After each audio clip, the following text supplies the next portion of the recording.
제인과의 복수 채널을 청취하고 계신 여러분께 인사드립니다. 제 이름은 복순이고 올해 67살입니다. 그날 저는 짐을 싸서 아들과 손자를 보러 도시로 올라갔습니다. 한 달 내내 저는 제 핏줄인 갓난아기를 안아볼 날만을 손꼽아 기다렸습니다. 하지만 영민, 제 아들의 대저택에 발을 들이자마자 뼛속까지 스며드는 수치심이 밀려왔습니다. 며느리 가영은 제가 오자마자 불쾌한 눈빛을 보냈습니다. 그녀는 한마디도 따뜻하게 하지 않고 그냥 힐끔 쳐다보며 무심하게 말했습니다. 여기 왜 오셨어요? 이 집엔 이미 사람이 충분해요. 저는 못 들은 척하며 요람에 다가갔습니다. 손자가 그곳에 누워 조그만 손을 허공에 휘저으며 있었습니다. 저는 떨리는 손으로 몸을 숙여 안아 올리려 했는데 가영이 날카롭게 말했습니다. 우리 애 건드리지 마세요. 노인네 더러운 손으로 병이라도 옮기면 누가 책임질 건데요? 그 말은 제 뺨을 세게 후려친 듯 했습니다. 저는 영민을 바라보며 한마디라도 해주길 바랐지만 아들은 고개를 숙인 채 낯선 사람처럼 침묵했습니다. 가슴이 찢어질 듯 아팠습니다. 저는 눈물을 삼키고 손을 거둬들였습니다. 내내 가영은 일부러 저를 무시했습니다. 아이를 안고 집안을 돌아다니며 저를 가까이 못 오게 했습니다. 저는 거실에 조용히 앉아 신생아의 목이 쉴 정도로 우는 소리를 들으면서도 감히 다가가지 못했습니다. 제가 조금만 움직여도 가영은 곧바로 돌아보며 말했습니다. 제가 알아서 할 테니 가만히 계세요. 저는 마치 이 집에 얹혀 사는 남처럼 느껴졌습니다. 이 집에는 제 돈도 들어갔는데도 말입니다. 분노와 억울함이 쌓여도 저는 그저 침묵할 뿐이었습니다. 밤이 되자 대저택은 정막에 휩싸였습니다. 손자의 울음소리가 울려 퍼졌습니다. 저는 참지 못하고 조용히 방을 나섰습니다. 아이는 얼굴이 빨개져 몸부림치고 있었지만 가영은 깊이 잠들어 있었고 영민은 보이지 않았습니다. 저는 떨리는 손으로 아이를 안으려 했습니다. 그 순간 가영의 목소리가 정적을 찢었습니다. 지금 뭐 하시는 거예요? 누가 우리 애 안아도 된다고 했어요? 저는 깜짝 놀랐고 아이는 더 크게 울었습니다. 가영은 아이를 빼앗으며 독한 말을 쏟아냈습니다.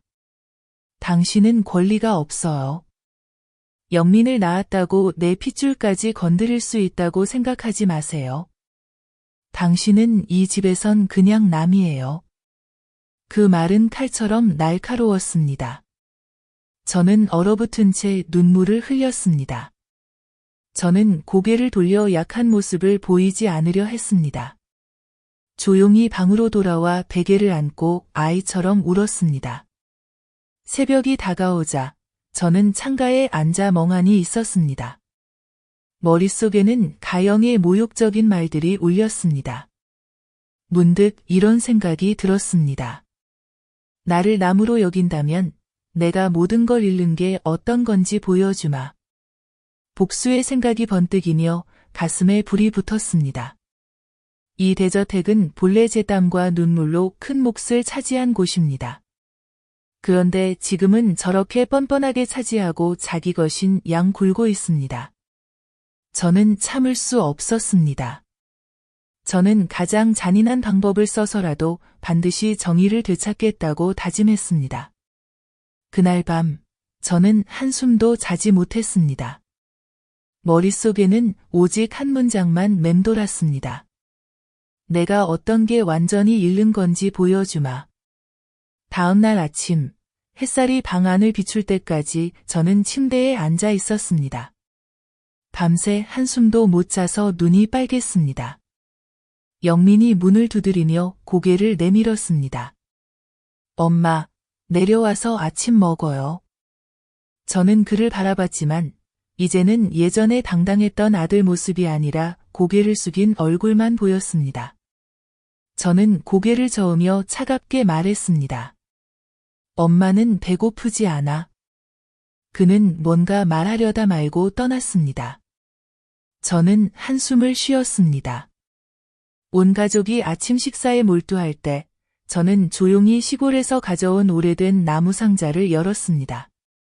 상자 바닥에는 수년간 간직해온 중요한 서류 뭉치가 있었습니다.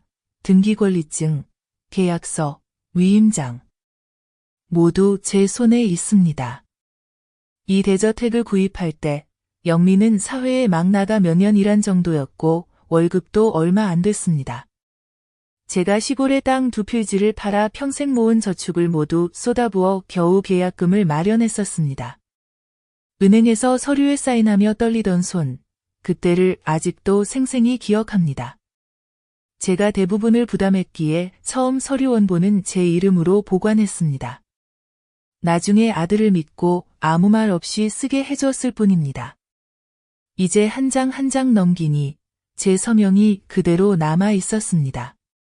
가영과 영미는 아직 명의 이전 절차를 밟지 않았습니다. 즉, 법적으로 이 대저택의 결정권은 여전히 제게 있습니다. 등골을 타고 한기가 스쳤습니다.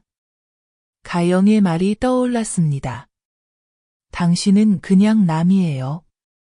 제가 정말 남이라면 왜 서류가 제 손에 있을까요?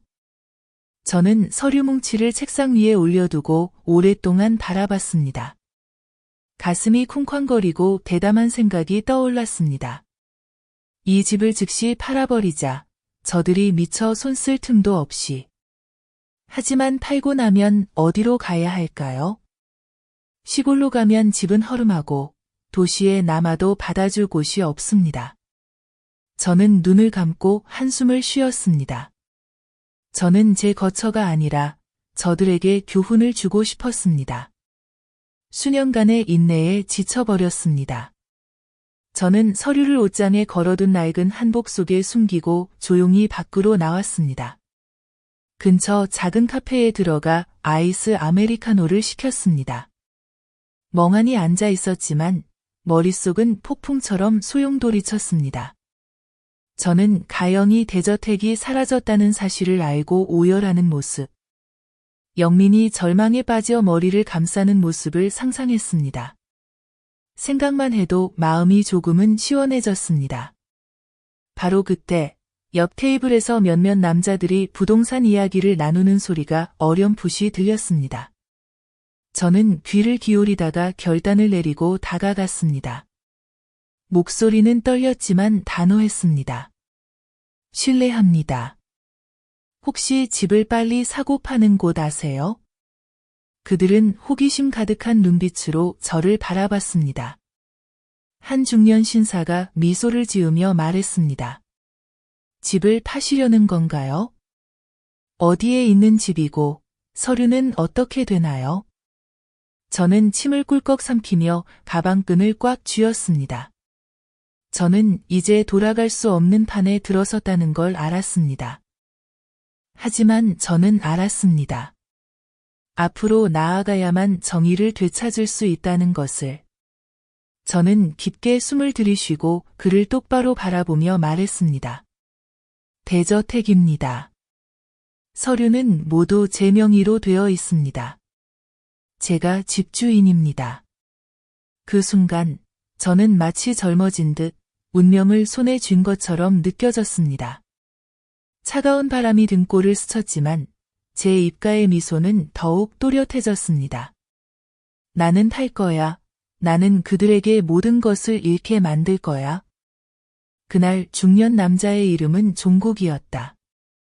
내 말을 다 듣자 그는 얼굴에 흥미를 드러내며 재빨리 명함을 내밀었다. 나는 명함을 가슴주머니에 끼우며 침착한 척했지만 심장은 쿵쾅거렸다. 나는 알고 있었다. 한 번 입을 연 이상 돌아갈 길은 없다는 것을. 그날 밤 나는 아무 말 없이 집에 돌아왔다. 가영은 막 아이에게 젖을 먹이고 있었다. 나를 보자 목소리를 낮췄다. 아침부터 지금까지 어디 갔다 왔어요? 또 몰래 뭐 하는 거 아니에요? 나는 대답하지 않았다. 영민은 옆에 앉아 나를 보고 다시 아내를 보며 입도 열지 못했다. 가영 앞에서 움츠러드는 아들의 모습을 보니 마음이 쓰렸다. 나는 방으로 들어가 분노를 삼켰다. 하지만 그날 밤, 일은 거기서 끝나지 않았다. 거의 자정 무렵, 아이의 울음소리가 집안 가득 울려 퍼졌다. 나는 벌떡 일어나 막 나가려는데 가영이 남편을 꾸짖는 소리가 들렸다. 아빠 노릇을 어떻게 하는 거야? 왜 자꾸 애가 울게 놔두는 거야? 영민이 신경질적으로 대답했다. 나 하루 종일 일하고 와서 죽을 만큼 피곤해. 당신이 돌보면 참아야지. 언쟁 소리는 점점 커져 집안 벽을 울렸다. 나는 떨며 말리러 다가갔지만 아직 다가가기도 전에 가영이 내 얼굴에 소리쳤다. 거기 서서 뭐 하세요? 끼어들고 싶으면 당장 시골로 돌아가요. 나는 말문이 막혀 온몸이 얼어붙었다. 영민이 나를 향해 목소리를 높였다. 엄마 시골로 가요. 여기 더 있으면 일만 더 복잡해져요. 그 말은 칼처럼 가슴을 베었다. 나는 내가 낳고 키운 아들이 이제 나를 쓸모없는 사람처럼 내쫓는 모습을 봤다. 나는 울음을 터뜨리며 목이 쉬도록 소리쳤다. 너희들 나를 뭐로 보는 거냐? 엄마도 쫓아내? 내가 살아서 뭐하냐? 하지만 둘 다 침묵한 채 아이를 안고 방으로 들어가 버렸다. 나는 거실에 남아 흐느꼈다. 그날 밤 나는 한숨도 자지 못했다. 창가에 앉아 늙은 몸을 떨었다. 수치심이 가슴 가득 차올랐고 분노가 끓어올랐다. 나는 장롱 속 서류 뭉치를 떠올렸다. 머릿속에서 속삭임이 들렸다. 이제 됐다. 이제 다 돌려줄 시간이다. 아직 해가 뜨기 전 나는 옷을 챙겨 입고 서류를 천가방에 숨긴 채 조용히 집을 나섰다. 나는 약속한 카페에서 종국을 만났다. 그는 서류를 살펴보며 의미심장하게 미소 지었다. 서류에 흠이 없네요. 원하시면 바로 절차 진행하겠습니다. 나는 그를 바라보며 단호한 눈빛으로 말했다. 팔 거예요. 최대한 빨리. 종국은 고개를 끄덕이며 이번 주 안에 계약서를 준비하겠다고 했다. 나는 카페를 나와 걸으며 이상한 감정에 휩싸였다. 두려움과 쾌감이 동시에 밀려왔다. 두려운 건 이 일이 가족을 파멸로 이끌 거라는 걸 알기 때문이었다. 쾌감은 가영과 영민이 저택이 사라졌다는 소식을 듣고 충격에 빠질 모습을 상상했기 때문이었다. 돌아오는 길에 나는 잿빛 하늘을 올려다보며 중얼거렸다. 오늘부터 나는 더 이상 누구에게도 짓밟히지 않을 거야. 다음 날 아침, 나는 평소보다 일찍 일어났다. 가영이 부엌에서 움직이는 소리를 듣자마자 나는 살금살금 장롱을 열고 서류 뭉치를 꺼냈다. 잘 말아 속옷 사이에 숨기고 가슴에 바짝 붙였다. 서류가 피부에 닿는 느낌이 내가 꽉 쥔 비밀스런 무기 같았다. 나는 종국이 소개한 부동산 사무실로 택시를 탔다. 그곳은 환하게 빛나는 건물로 직원들은 정장을 입고 말도 빠르고 정확했다. 나는 안으로 들어가자 그들은 정중히 자리에 앉으라고 했지만 나는 신경 쓸 틈도 없었다. 그저 일이 빨리 끝나기만 바랐다. 종국이 와서 미리 인쇄된 계약서를 내밀었다. 그가 말했다. 시세보다 조금 낮지만 바로 현금으로 드립니다. 서명하시면 내일 전부 넘기세요. 나는 금액을 봤다. 정말 낮았지만 내가 꿈꿔본 것의 몇십 배나 많았다. 가영이 울며 불며 주저앉는 모습, 영민이 머리를 감싸주는 모습을 떠올리자 손이 떨렸다. 그러나 잠시뿐 나는 펜을 꽉 쥐고 단숨에 서명했다. 마지막 서명의 잉크가 마르자 내 심장은 조여들었다.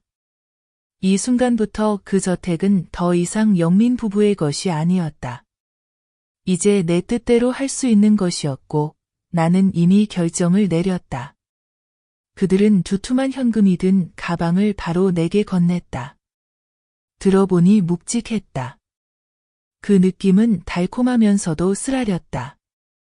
젊은 시절 소금에 절인 채소와 나물로 끼니를 때웠던 기억, 영민을 위해 한 푼 두 푼 모았던 기억이 떠올랐다.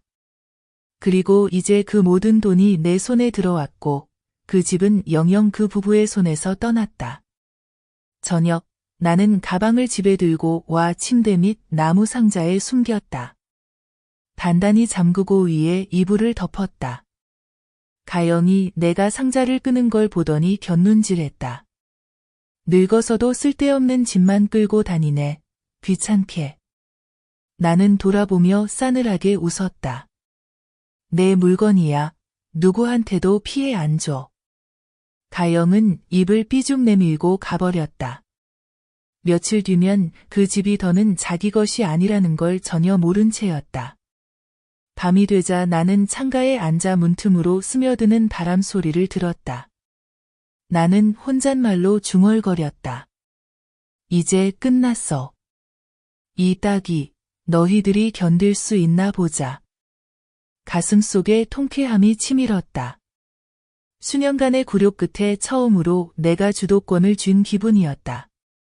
나는 눈을 감고 늙은 입가에 교활한 미소를 지었다. 그날 저녁 모든 것이 산산이 부서지기 시작했다. 가영은 은행에 제출할 서류를 찾으려고 서재를 뒤졌지만 아무리 찾아도 나오지 않았다. 미친 듯이 날뛰며 소리쳤다. 영민. 집 서류 어디 갔어? 내가 서랍에 뒀는데 다 없어졌어. 나는 거실에 앉아 차를 마시며 아무 일도 없는 듯 평온했다. 영민이 달려와 다그쳤다. 엄마가 집 서류 가져갔어요? 나는 고개를 들어 아들의 눈을 똑바로 바라봤다. 그래, 내가 가져갔다. 둘 다 얼어붙었다. 가영이 달려와 날카롭게 외쳤다. 왜 가져갔어요? 빨리 내놔요. 나는 찻잔을 내려놓으며 목소리를 낮췄다. 나 팔았어. 공기가 얼어붙었다. 가영은 몇 초간 굳어있다가 비명을 질렀다. 다시 말해봐요. 나는 또박또박 말했다. 나, 즉시 가영은 소리치며 내게 달려와 뺨을 때리려 했다. 그러나 영민이 갑자기 달려나와 그녀를 붙잡았다. 그는 떨며 눈이 빨갛게 충혈되어 말했다. 엄마, 장난해요? 왜 집을 팔아요? 나는 메마른 웃음을 터뜨렸다. 그 집은 원래 내 노력으로 산 거야. 이제 내가 되찾았어. 고소하고 싶으면 해. 가영은 멍하니 서 있다가 눈을 뒤집으며 갑자기 미친 듯이 울부짖었다. 그녀는 무릎을 꿇고 머리를 감싸며 입으로 계속 반복했다. 안 돼. 그럴 리 없어. 나는 일어나 천천히 다가가며 방 안에 울려 퍼지는 목소리로 말했다. 이제부턴 내 머리 위에 앉아 있으려고 생각하지 마. 영민은 나를 낯선 사람 보듯 바라봤다. 그는 몸을 떨며 감히 다가오지 못했다. 가영은 바닥에 쓰러져 흐느끼며 울었다. 공기는 질식할 것처럼 무겁고 답답했다. 내 마음속엔 고통과 통쾌함이 교차했다. 나는 알았다. 이 순간부터 그들을 막다른 길로 몰아넣었다는 것을. 내 머릿속에 간결한 한마디가 울려 퍼졌다. 첫 번째 따귀가 내려졌다. 그리고 내가 내 이야기를 계속하기 전에 영상의 좋아요를 누르고 채널을 구독하고 알림을 켜서 제인과의 복수 채널에서 감동적이고 깊은 가족 이야기를 놓치지 마세요. 들어주셔서 감사합니다. 내 이야기로 돌아가서 가영은 바닥에 쓰러져 흐느끼며 울고 있었다. 갑자기 그녀는 배를 움켜쥐고 얼굴이 새하얗게 질리며 땀이 비 오듯 쏟아졌다. 내가 반응할 새도 없이 그녀가 비명을 질렀다. 아파, 너무 아파. 영민은 당황해서 달려와 아내를 번쩍 안고 떨리는 목소리로 말했다. 엄마. 택시 불러. 빨리. 나는 몇 초간 멈춰 섰다가 떨리는 손으로 전화를 눌렀다. 가영은 영민의 품에서 기운을 잃고 헐떡이며 눈을 뒤집었다. 순식간에 집안은 혼란스러운 소리로 가득 찼다. 병원에서 의사가 달려나와 심각한 목소리로 말했다.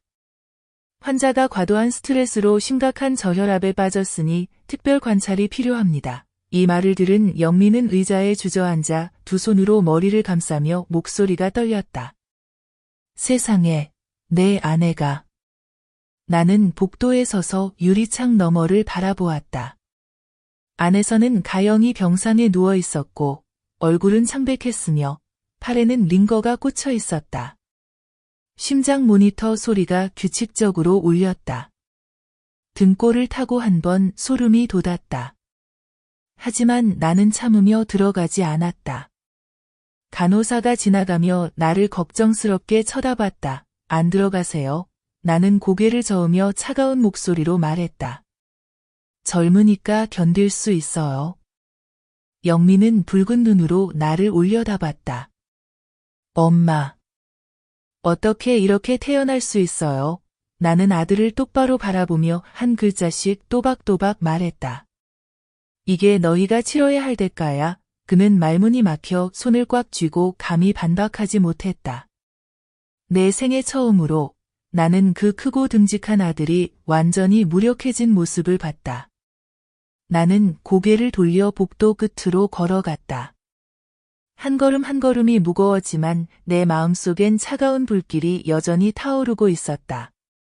내가 직접 나섰다. 이제야 겨우 시작일 뿐이다. 다음 날, 종국은 남은 돈 전부를 우리 집으로 가져오게 했다. 가득 찬 여행 가방, 새 돈다발에서 나는 특유의 지폐 냄새에 내 심장이 미친 듯 뛰었다. 나는 가방을 열고 떨리는 손으로 돈다발을 하나하나 넘긴 뒤 단단히 닫았다. 나는 가방을 방으로 끌고 가 침대 밑 나무 상자에 숨기고 삼중으로 잠갔다. 열쇠를 주머니에 넣고 바닥에 주저앉아 한숨을 내쉬었다. 수십 년 고생했지만 이렇게 많은 돈을 안아볼 거라곤 상상조차 못했다. 하지만 그 통쾌함이 채 이어지기도 전에 문이 벌컥 열렸다. 영민이 들어왔다. 병원에서 밤을 새운 탓에 얼굴이 초췌했다. 그는 가방을 보자마자 달려와 이를 악물고 말했다. 이게 뭐예요? 엄마 어디서 났어요? 나는 고개를 들고 무심하게 대답했다. 집 한 돈이야. 그는 망연자실하다가 미친 듯이 가방을 내 손에서 빼앗으려 했다. 하지만 나는 이미 잠가뒀다. 그는 가방을 끌지 못해 더 화가 나 소리쳤다. 엄마 미쳤어요. 집은 자식들이 사는 곳인데 어떻게 그럴 수 있어요? 나는 쉰 목소리로 웃었다. 그럴 수 있지. 그건 내 땀의 대가야. 이제 내가 되찾는 거야. 영민은 몸을 떨며 두 손으로 머리를 감쌌다. 그는 울부짖었다. 엄마 욕심쟁이야. 엄마는 못됐어. 나는 다가가 마른 손가락을 그의 가슴에 찔러 넣으며 말했다. 나는 욕심쟁이가 아니야. 나는 내 노력을 되돌려받는 것뿐이야. 그리고 나쁜 건 바로 너희들이야. 엄마를 남처럼 여겼으니까 영민은 멈춰서 눈이 빨갛게 충혈됐다. 그는 더 이상 아무 말도 못하고 바닥을 세게 내리쳤다. 퍽 하는 마른 소리가 났다. 나는 그 모습을 바라보며 마음이 쓰라리고 차가웠다. 내가 평생을 바쳐 키운 아들이 이제 내 결정 앞에 무력하게 앉아 있었다. 복도 밖에서 손주의 울음소리가 날카롭게 울려 퍼졌다. 그 소리는 무거운 정적을 찢었다. 나는 고개를 돌리고 숨을 참았다. 내 머릿속엔 또렷하게 한마디가 울렸다. 이제야 겨우 몰락의 시작일 뿐이다. 손주의 울음소리가 집안 가득 울려 퍼졌다. 나는 밖으로 나가 보았다. 가영은 여전히 병원에 있고 영민은 의자에 앉아 두 손으로 머리를 감싼 채 꼼짝도 하지 않았다. 아기는 요람에 누워 얼굴이 벌겋게 달아오르고 몸부림쳤다. 내 심장이 조여왔다. 나는 다가가 아기를 안았다. 처음으로 아무도 막지 않았다. 내 품에 안긴 아기는 울음을 멈추고 눈을 감고 미약하게 숨을 쉬었다. 나는 뺨을 아기 피부에 대자 우유 냄새가 났고 눈물이 흘러내렸다. 하지만 그 행복도 잠시 영민이 고개를 들고 달려와 아기를 빼앗으려 했다. 엄마 내려놔요. 가영이 엄마가 아기 아는 거 알면 안 돼요. 나는 꼭 안고 놓지 않았다. 나는 아들의 얼굴을 향해 소리쳤다. 얘는 내 손주야. 나는 권리가 있어. 영민은 멈춰서서 나를 멍하니 바라봤다. 아마 그도 내가 이렇게 크게 소리치는 걸 처음 봤을 것이다. 나는 손주를 더 꼭 안고 목소리가 떨렸다. 내가 이 나이까지 산 건 이 순간을 기다린 거야? 내가 뺏으려고 하면 나는 여기서 죽을 거다. 공기가 무겁게 가라앉았다. 영민은 손을 내리고 더 이상 빼앗으려 하지 않았다. 그는 고개를 돌리고 중얼거렸다. 가영이 알면 나 죽는다. 나는 씁쓸하게 웃었다. 그럼 죽게 둬. 나는 이제 더 잃을 것도 없다. 나는 손주를 안고 속삭였다. 자자, 할머니가 여기 있단다. 이제 아무도 막지 못할 거야. 내 눈물이 아기의 뺨을 타고 흘러 입가에 맺혔다. 아기는 꿈결처럼 미소를 지었다. 그 모습은 내 마음속에 영원히 새겨졌다. 나는 알았다. 이제부터 내 손주는 내 무기이자 내가 절대 물러설 수 없는 유일한 이유다. 나는 더 이상 누구의 인정을 필요로 하지 않는다. 이 아이만 있으면 나는 끝까지 살아남아 싸울 것이다. 내 머릿속에 짧고 날카로운 한 문장이 울려 퍼졌다. 손자가 바로 내 마지막 숨결이다. 가영은 거의 일주일 동안 입원해 있다가 퇴원했다. 집에 들어서자마자 폭풍처럼 화가 난 채로 들어왔다. 의자에 앉자마자 소리쳤다. 서류는 어디 있어? 저택은 어디 갔어? 영민이 더듬거리며 말을 꺼내기도 전에 나는 고개를 들어 담담하게 말했다. 내가 팔았다. 가영은 몇 초간 멈칫하더니 목이 쉬도록 소리 질렀다. 감히 팔아? 무슨 권리로 팔아? 나는 일어나서 똑바로 바라보며 말했다. 명의자의 권리, 돈을 내고 산 사람의 권리. 가영은 떨며 눈이 번쩍이고 부엌으로 달려가 반짝이는 칼을 꺼내 자기 목에 들이댔다. 정말 팔았다면 여기서 바로 죽어버릴 거야. 온 집안이 소란스러워졌다. 이웃들도 소리를 듣고 몰려와 문 밖에 빽빽이 서 있었다. 나는 미동도 하지 않고 강철 같은 목소리로 말했다. 내가 죽든 말든 이 집은 여전히 내가 결정한다. 문 밖에서 속삭임이 들려왔다. 저 할머니 정말 대단하네.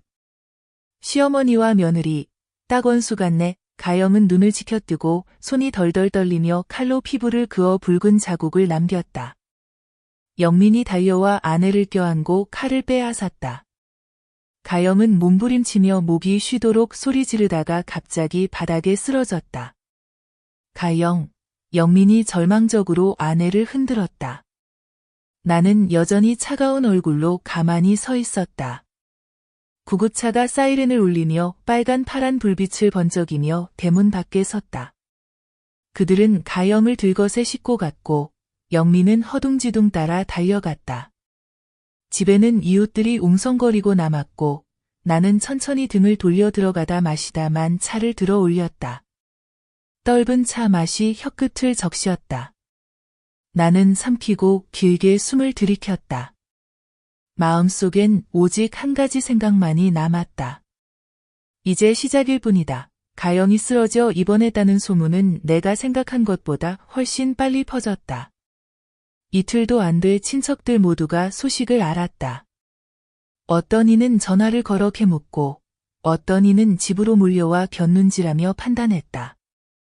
그날 저녁 식사에는 집에 10여 명이 빽빽이 앉아 있었다.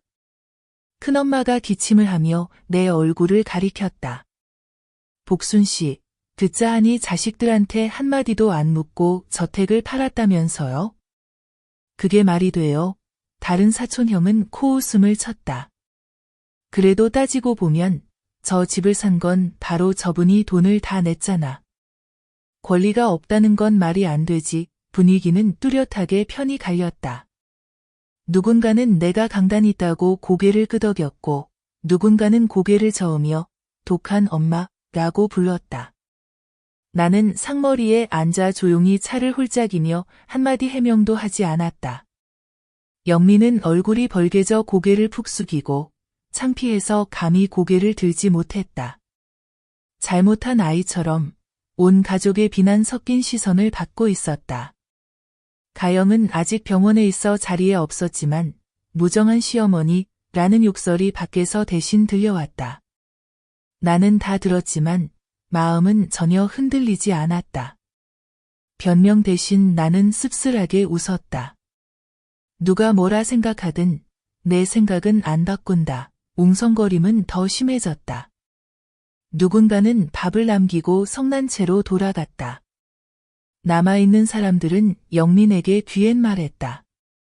내가 부부를 이렇게 망쳐 온 집안 망신이야. 나는 땀을 흘리며 입술만 달싹이는 아들을 바라보았다. 그는 대답도 못하고 있었다. 순간적으로 나는 분명히 느꼈다. 내가 그에게 안긴 것은 단지 금전적 충격이 아니라 자존심을 송두리째 베어내는 칼날이었다. 밤이 되어 나는 혼자 어질러진 식탁을 치우고 술 냄새가 남은 그릇들을 정리했다. 의자에 앉아 집안의 짙은 어둠을 올려다보았다. 내 마음속에 또렷한 한마디가 울렸다. 온 가족도 나를 흔들 수 없다. 이른 아침 나는 나무 상자를 열고 하얀 종이와 검은 잉크펜 한 자루를 꺼냈다. 고요한 방 한가운데 앉아 나는 삐뚤빼뚤하지만 단호하게 한 글자씩 써내려갔다. 내 유언장, 나는 분명히 적었다. 저택을 판 모든 돈은 내가 죽은 후 손자에게 남긴다.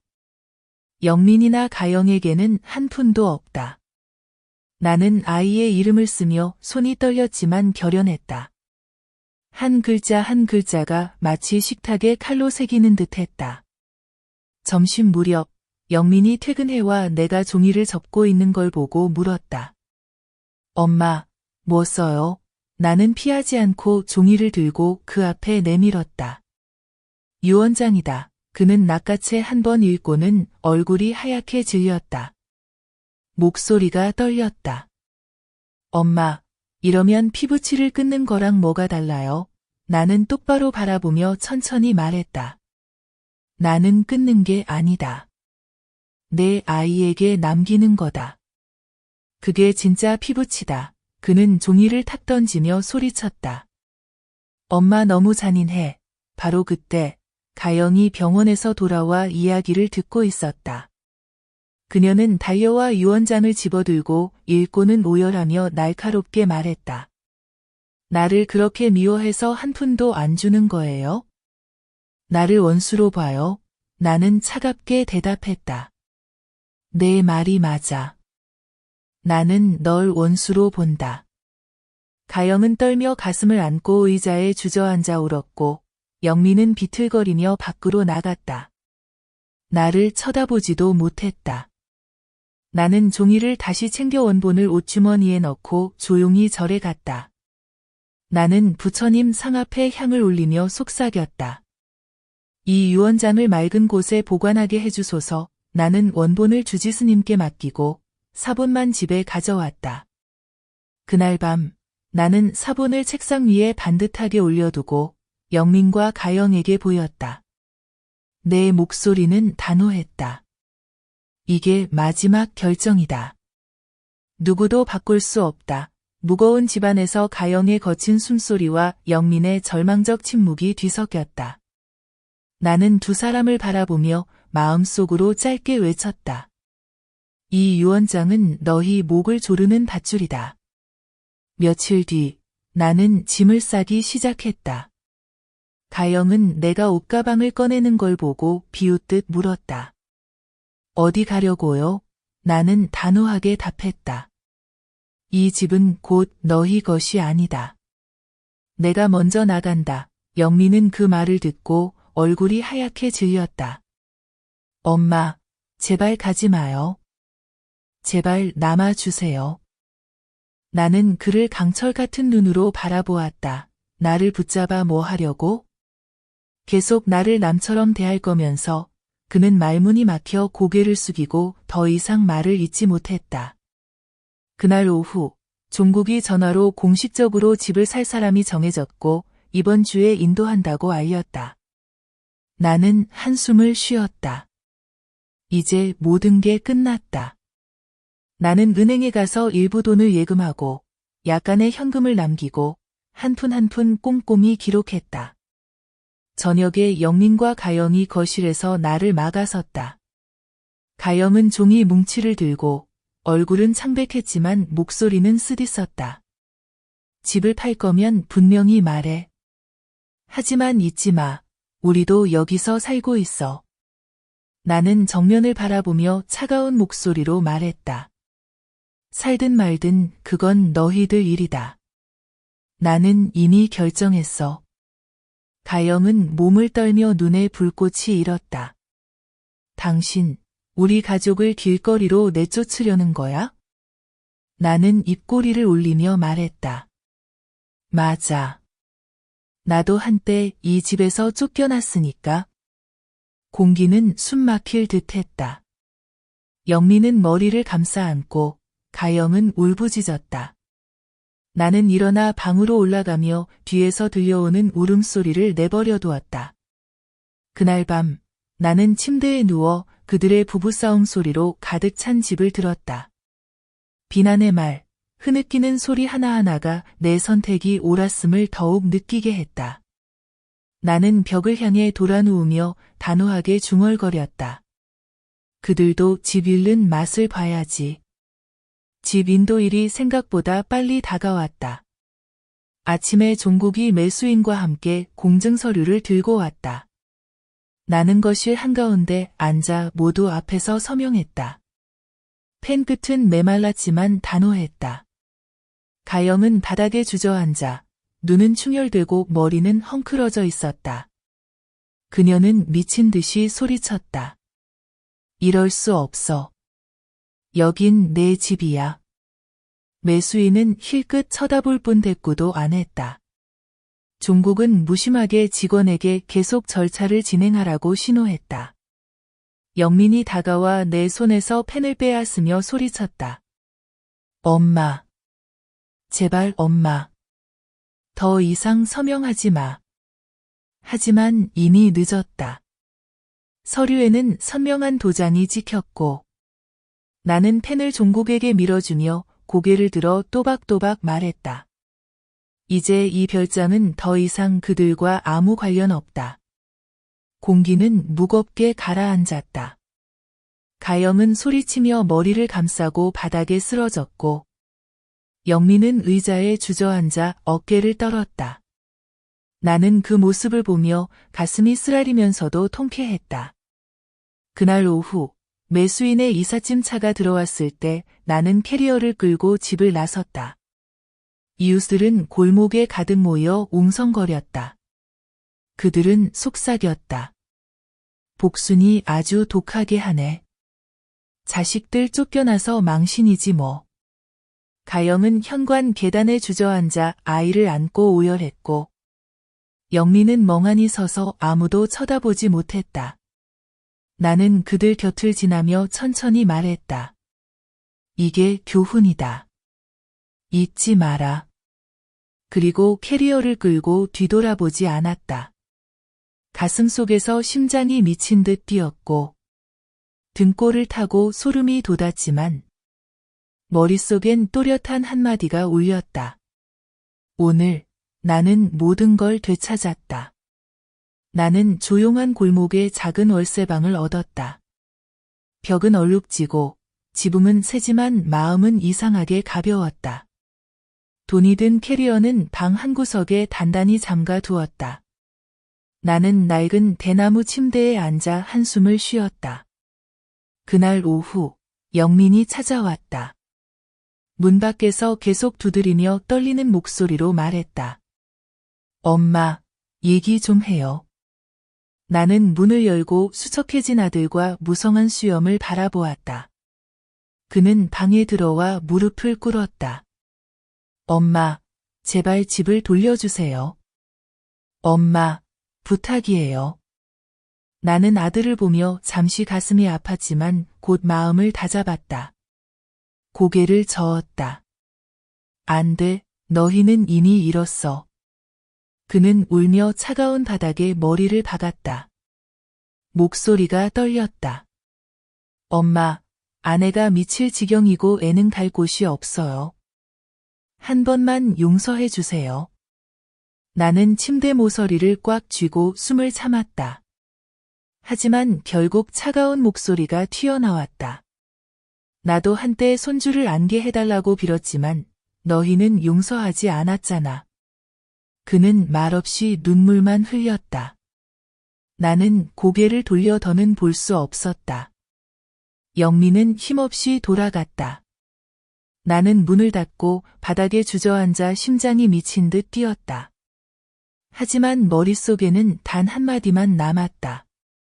물러서지 않는다. 용서도 없다. 밤이 되어 나는 돈이 든 캐리어 앞에 앉아 살짝 열었다. 돈다발의 푸른 빛이 늙은 얼굴을 비췄다. 나는 손으로 살짝 쓰다듬으며 중얼거렸다. 이게 증거다. 이게 칼이다.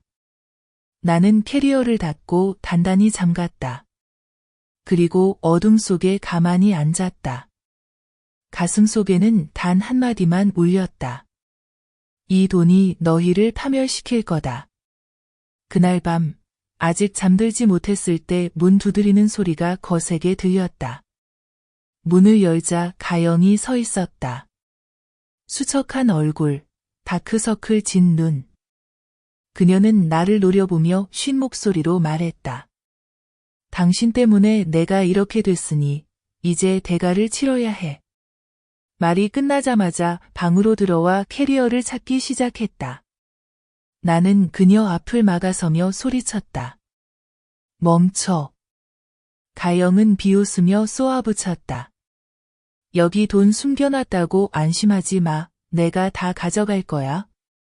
그녀는 나를 바닥에 밀치고 방 구석으로 달려갔다. 나는 힘겹게 일어나 그녀의 손을 잡고 격렬히 실랑이를 벌였다. 캐리어가 조금 열리며 돈 몇 장이 흩날렸다. 가영은 그걸 보자마자 눈이 짐승처럼 붉어졌다. 여기 있다. 전부 여기 있어. 그녀가 소리쳤다. 나는 이를 악물고 캐리어를 끌어당기며 마른 팔이 떨렸지만 강철처럼 단단했다. 이 돈에 손대면 내 목숨에 손대는 거야. 둘이 실랑이 하는 소리에 이웃들이 달려왔다. 그들은 가영을 끌어내고 나는 캐리어를 꼭 안고 숨을 헐떡였다. 한 이웃 아주머니가 한숨을 쉬었다. 세상에, 며느리가 시어머니한테 이럴 수가. 가영은 버둥거리며 소리쳤다. 저 사람이 내 집을 빼앗았어. 내 가족을 망쳤어. 이웃이 소리쳤다. 그 집은 저분이 산 거야. 조용히 해. 가영은 침묵하며 증오에 찬 눈빛으로 나를 노려봤다. 손가락질하며 이를 악물고 말했다. 기다려. 절대 용서하지 않을 거야. 그리고 문을 쾅 닫고 나갔다. 나는 바닥에 주저앉아 캐리어를 끌어안고 심장이 터질 듯 뛰었다. 하지만 내 눈에는 차가운 빛이 번뜩였다. 나는 자신에게 속삭였다. 복수하고 싶어? 내가 한 발 앞섰다. 작은 월세방 안, 문틈으로 바람이 휘몰아치고 내 속삭임이 어우러졌다. 이 전쟁은 이제 진짜 시작이야. 다음 날 아침, 아직 차 한 모금도 마시지 못했는데 골목에서 사이렌 소리가 들렸다. 경찰 2명이 문을 두드리며 엄격하게 말했다. 복순 씨, 파출소로 가서 조사받으셔야겠습니다. 고소장이 접수됐어요. 나는 잠시 멈칫했지만 곧 침착해졌다. 가방을 들고 방을 잠근 뒤 그들을 따라갔다. 파출소에서 나는 이미 와 있는 가영을 봤다. 눈이 붉게 충혈되고 손에는 서류 뭉치를 들고 있었다. 그것이 달려들며 소리쳤다. 바로 당신이야. 당신이 내 서명을 위조해서 집을 팔고 우리 부부의 재산을 빼앗았어. 방안이 술렁였지만 나는 여전히 차분한 목소리로 말했다. 무슨 위조? 서류는 내 이름으로 돼 있고 나는 합법적으로 팔았다. 경찰관이 내가 가져온 서류를 들고 서명과 도장을 비교하더니 고개를 끄덕였다. 계약은 법적으로 문제 없습니다. 아무런 잘못이 없습니다. 가영은 망연자실해 얼굴이 핏기 없이 하얗게 질렸다. 그녀는 떨며 일어나 목이 쉬도록 소리쳤다. 아니야. 그럴 리 없어. 저 여자가 내 모든 걸 빼앗았어. 경찰관이 엄격한 표정으로 말했다. 진정하세요. 법적으로 그 집은 복순 씨 소유입니다. 소송이 불가능합니다. 가영은 의자에 주저앉아 울부짖었고 영미는 옆에 앉아 머리를 감싸쥐고 고개를 들지 못했다. 나는 그 광경을 보며 마음은 얼음장처럼 차가웠지만 입가에는 미소가 살짝 번졌다. 파출소를 나올 때 나는 곧장 걸어가며 뒤돌아보지 않았다. 가영이 뒤에서 칼로 베듯 날카로운 목소리로 소리쳤다. 기억해. 내가 반드시 너를 편히 못 살게 할 거야. 나는 잠시 멈춰서 고개를 돌리고 칼날처럼 날카로운 시선으로 말했다. 내가 아직 살아있는 것만 해도 다행이야. 더 이상 나를 건드리지 마. 그렇게 말한 뒤 나는 천천히 그러나 무겁게 걸음을 옮겼다. 가슴이 쿵쾅거렸지만 그것이 두려움 때문인지 기쁨 때문인지는 알 수 없었다. 하지만 내 머릿속에는 단 한마디만 또렷이 남았다. 경찰도 너희를 구할 수 없어. 파출소에서 있었던 일 이후 나는 가영이 절대 멈추지 않을 것을 알았다. 정말 그랬다. 며칠 뒤 가영은 낯선 2 남자를 데리고 내 하숙집 문 앞을 막아섰다. 눈은 벌겋게 충혈됐고 목소리는 낮게 깔렸다. 내 돈 돌려줘. 아니면 가만두지 않을 거야. 2 남자가 곁에 서서 험악한 얼굴로 나를 노려봤다. 한 남자는 주먹을 두드리며 이를 악물었다. 나는 손에 든 여행 가방을 꼭 껴안았지만 목소리는 여전히 차가웠다. 이 돈은 내 거야. 빼앗고 싶으면 해보든가. 가영이 달려와 가방을 세게 잡아당겼고 나와 그녀는 실랑이를 벌였다. 가방이 터질 뻔했고 2 남자가 달려들려는 순간 나이 든 이웃이 크게 소리쳤다. 경찰 불을 거해요. 그 소리에 그들은 움찔하며 멈췄다. 가영은 분노에 찬 얼굴로 2 남자를 끌고 갔지만 떠나기 전 내 얼굴을 가리키며 이를 갈았다. 기억해. 내가 반드시 너를 무릎 꿇리고 빌게 만들 거야. 문이 쾅 닫히고 나는 바닥에 주저앉아 손이 덜덜 떨렸다. 심장은 미친 듯이 뛰고 숨이 가빠왔다. 그러나 나는 가방을 꼭 껴안고 벽에 기대어 메마른 웃음을 지었다. 무릎 꿇으라고? 차라리 죽지. 절대 그럴 일 없어. 그날 밤 나는 잠을 이루지 못했다. 나는 나무 상자를 문 앞에 가로막고 가방을 가슴에 꼭 안았다. 골목 밖에서 개 짖는 소리, 지붕 틈새로 바람이 스며드는 소리에 계속 놀라며 밤을 새웠다. 그러나 두려울수록 나는 손을 더 꽉 쥐고 마음속으로 한마디만 되뇌었다. 이 돈은 내 방패, 내 무기, 내 목숨이야. 어둠 속에서 내 눈은 숯불처럼 빛났다. 무더운 어느 오후, 내가 밥을 짓기 위해 부엌에 불을 지피고 있을 때 골목에서 아이의 울음소리가 들렸다. 나는 급히 뛰어나가 보니 영민이 아이를 안고 다급한 얼굴로 서 있었다. 그는 내 앞에 무릎을 꿇고 말했다. 엄마, 제발 도와줘요. 아이가 고열이에요. 가영이 떠나버렸어요. 떠나버렸다는 말을 듣자 내 심장이 조여왔다. 나는 아이를 급히 안아보니 몸이 불덩이처럼 뜨거웠다. 아무 생각도 할 틈 없이 아이를 안고 거리로 달려나가 병원으로 향했다. 응급실에서 의사들이 분주히 움직였고 나는 밖에서 가슴을 부여잡고 눈물을 흘렸다. 잠시 후 의사가 나와 엄숙하게 말했다. 아이가 바이러스성 고열입니다. 다행히 제때 데려오셨어요. 오늘 밤은 곁에서 돌봐야 합니다. 나는 연신 고개를 끄덕이며 무릎 꿇고 감사 인사를 했다. 영민은 복도에 주저앉아 두 눈이 풀린 채 중얼거렸다. 가영이 정말 떠나버렸어. 아이를 버렸어. 그 말을 들으니 가슴이 아팠지만 나는 아이를 꼭 안고 놓지 않았다. 밤새 나는 딱딱한 의자에 앉아 아이를 재우고 링거액이 한 방울씩 떨어지는 것을 지켜봤다. 기계음 삑, 삑 소리 속에서 나는 다시 살아나는 기분이었다. 다음 날 아침, 아이의 열이 내리고 입술이 다시 붉어졌다. 나는 안도의 한숨을 쉬며 울먹이는 목소리로 속삭였다. 얘야, 내가 살아있는 건 너 때문이야. 영민은 맞은편에 앉아 눈이 빨개져서 그 모습을 보며 울음을 터뜨렸다. 그는 복도 한가운데서 내게 두 손을 모아 빌었다. 엄마, 내가 잘못했어요. 용서해 주세요. 나는 침묵하며 눈물을 흘렸지만 입에서는 차가운 한마디만 나왔다. 용서는 쉽지만 있는 건 절대 없어. 내 마음속에서는 이미 굳게 묶인 끈이 있었다. 나는 알았다. 손주를 안고 병원에 들어선 그 순간부터 내 운명은 아이와 영원히 이어졌음을. 내 머릿속에 짧은 한마디가 울렸다.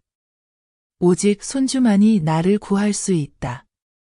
며칠 병원에서 머문 뒤 나는 아이를 안고 하숙집으로 돌아왔다. 영민이 따라오며 수척한 얼굴로 떨리는 목소리로 말했다. 엄마, 저도 여기서 엄마랑 아이랑 같이 살게 해주세요. 나는 그를 바라보며 마음이 아프고 쓰라렸지만 냉정하게 대답했다. 너는 한때 나를 내쫓았지. 이제 와서 무슨 나드로 돌아오는 거냐? 그는 고개를 숙이고 두 손을 떨며 말했다.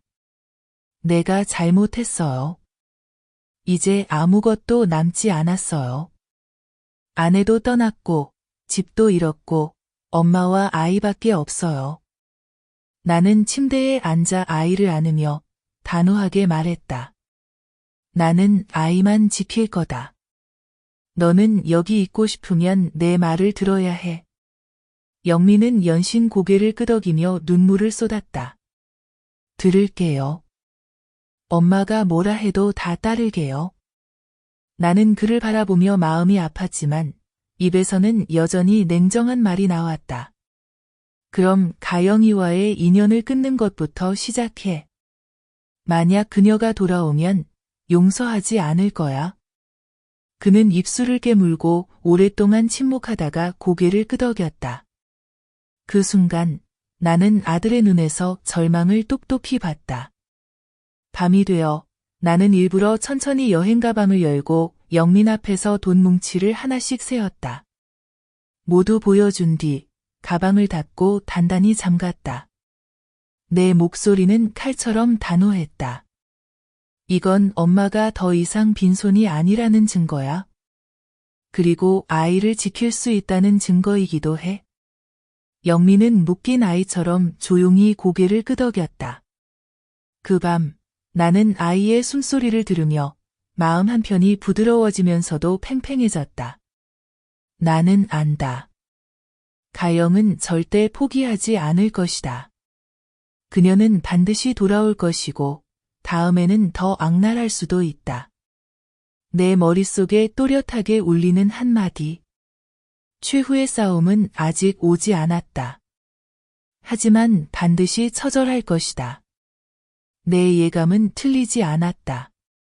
폭우가 쏟아지던 어느 밤, 하숙집 문이 쾅쾅 두드려졌다. 나는 아이를 품에 꼭 안고 영미는 다급히 문 앞을 지켰다.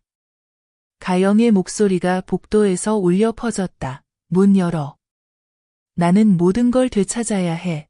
두드리는 소리가 점점 더 거세지고 밤을 울렸다. 나는 영민에게 조용히 하라는 신호를 보내고 침대 곁으로 캐리어를 끌어당겼다. 그런데 갑자기 자물쇠가 튀어오르고 가영이 짐승처럼 붉은 눈을 하고 뛰어들어왔다. 그녀는 캐리어를 향해 곧장 달려들며 쉰 목소리로 외쳤다. 내 돈 돌려줘. 내 인생 돌려줘. 영민이 그녀를 막아섰고 두 사람은 차가운 바닥 위에서 몸싸움을 벌였다. 나는 손주를 안고 천둥 같은 목소리로 외쳤다. 모두 그만해. 이 돈은 내가 손주에게 남길 거야. 내가 죽어도 못 놔. 가영은 소리치며 영민을 밀쳐 넘어뜨리고 캐리어를 붙잡으려 달려들었다. 나는 두 손으로 꼭 붙잡았다. 늙은 손이 떨렸지만 절대 놓지 않았다. 격렬한 실랑이 끝에 캐리어가 터지며 돈이 방 안 가득 흩날렸다. 파란색, 빨간색 지폐가 바람과 빗줄기를 타고 벽에 붙고 발밑에 떨어졌다. 그 혼란스러운 광경에 셋 다 몇 초간 얼어붙었다. 내 손주는 울음을 터뜨렸고 그 울음소리는 가슴을 찢었다. 나는 고개를 들어 떨어진 돈더미 사이에서 떨고 있는 가영을 바라봤다. 그녀의 눈에는 더 이상 증오가 없고 오직 절망과 지침만이 남아 있었다. 영미는 무릎을 꿇고 아내를 끌어안으며 떨리는 목소리로 말했다. 이제 그만해. 모든 걸 잃었어. 나는 손주를 꼭 껴안고 눈물을 흘리며 떨리는 목소리로 단호하게 말했다. 나는 더 이상 잃을 게 없어. 하지만 내 손주는 모든 걸 가질 거야. 가영은 주저앉아 아이처럼 울부짖었다. 영민도 어깨를 떨며 소리 없이 울었다. 나는 그 모습을 보며 마음속의 불길이 잦아드는 것을 느꼈다. 이제 싸움이 끝났다는 걸 알았다. 나는 뒷걸음질 치며 문을 닫고 손주를 품에 안았다. 내 목소리는 숨결처럼 가늘었다. 자렴, 이제 모든 폭풍이 지나갔단다. 빗소리도 점점 잦아들었다. 작은 방은 부드러운 어둠에 잠기고 아이의 고른 숨소리만이 남았다. 나는 가만히 앉아 시간이 천천히 흐르도록 두었다. 고통이 조금씩 사라지도록. 마지막 한마디가 내 마음의 바람결처럼 속삭였다. 복수를 끝냈으니 이제야 내 마음이 진정으로 평안해진다. 작은 방은 빗줄기 지나간 뒤에 고요 속에 잠겼다.